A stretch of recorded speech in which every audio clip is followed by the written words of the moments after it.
Imagine handing your car keys to a stranger and saying, just drive me somewhere nice.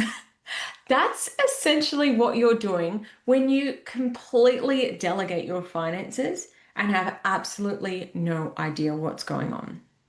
I am all for outsourcing, but there is one area of your business you cannot outsource: financial responsibility. Many people think that hiring a finance professional means they can check out entirely.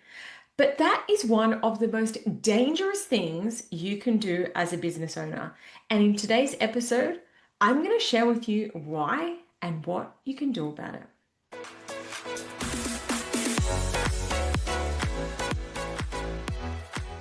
Well, let's start with the elephant in the room, shall we? You might hear me talking about how you just can't outsource your money stuff to someone else. You might be wondering, are you saying, Claire, that I can't hire a bookkeeper or an accountant? If you are hearing that, you are confusing the task delegation with the responsibility delegation. So I absolutely think you can and should hire an accountant and or a bookkeeper.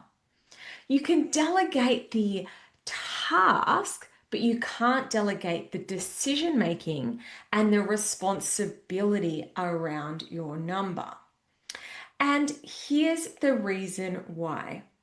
Because without basic financial literacy, you can't actually evaluate if your hired help is doing a good job. What I am saying is that you yourself, as the CEO, as the business owner, need to have good financial literacy. You need to understand the basics of what's going on so you can effectively assess whether they are indeed doing a good job or not. Let me share an example with you from back in my corporate days. So we used to outsource our marketing to an external agency. And I was working in a really big company at the time. We were paying a massive retainer to this agency because they were very glossy, sold it in, all of the things. Now, at the time, we were all a bit clueless about the things they were talking about: Facebook ads, Google ads, SEO. They would talk and, would kind of glaze over and think, yeah, that sounds like they know what they're talking about. Since coming into being a small business owner and I've upskilled in a lot of these areas, I am mortified at some of the poor advice that we were given and how much money we were spending on substandard results and work. But because we didn't have the basics down pat, we had no idea whether we were being ripped off or not, whether the agency knew what they were talking about or not.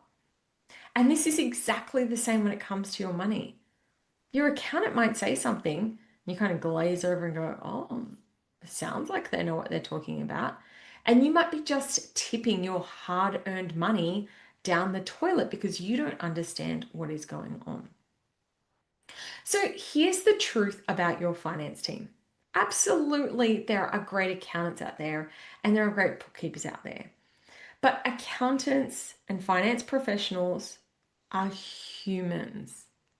Even the best accountants make mistakes, and sometimes very costly ones.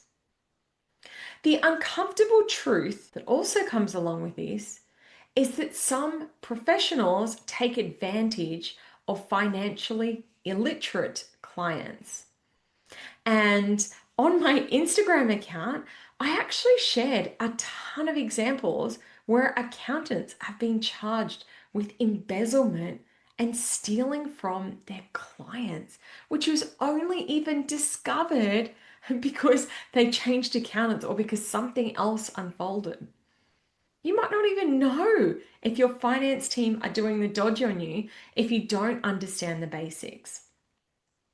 Your protection strategy is having enough knowledge to ask the right questions and to be able to spot the red flags. The bottom line is this: It's your money, it's your business, it's your future, and it's actually your legal obligation. Think about it.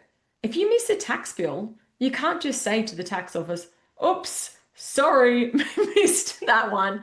And they'll go, oh, that's okay. No problems. We didn't realize that your accountant hadn't told you about it. Don't worry about paying it. It doesn't work like that. If you have a legal obligation to pay money, that is your legal responsibility. So, what are the things that you need to know? How do you actually get a handle on your money stuff? The non-negotiables, in my opinion, are that you need to understand cash flow, profit, how to read your balance sheet, and your basic financial health indicators. Financial literacy gives you the confidence to have meaningful conversations with your finance team. Now, if you're listening to what I've been talking about so far and you're realizing it's time for you to step into your CEO pants to really understand the basics of what's going on with your finances, I have a free challenge that's coming up, which is called the Fix Your Finances Challenge. It's still a little over a month before I'm actually delivering it, but I am so excited. I want to tell you about it now because I really believe it's going to be a game changer if you feel overwhelmed and clueless when it comes to your money. And if you know you need to know more about it, if you want to earn more money, make more profit, and have financial confidence in your business. You can actually go and sign up early. The link is in the bio, and then that way you'll get all the reminders when the challenge is live. I'll be teaching it live myself, so you'll be able to join me inside and ask any of those curly questions that you do have about getting across your numbers. So, what I want to say is that when you are empowered with your money, you can hire finance professionals to execute on the financial strategy. It's just that you are then providing direction, oversight, and they are providing the expertise and the execution. Because even with excellent help, you need to understand the basics to be able to make good decisions as a business owner and as a CEO. If you do need a bit of help with those naughty numbers, the Fix Your Finances Challenge is coming back for the first time in over 12 months. So go and click on the link in the show notes for today's episode and you'll find out the details of when it's going live.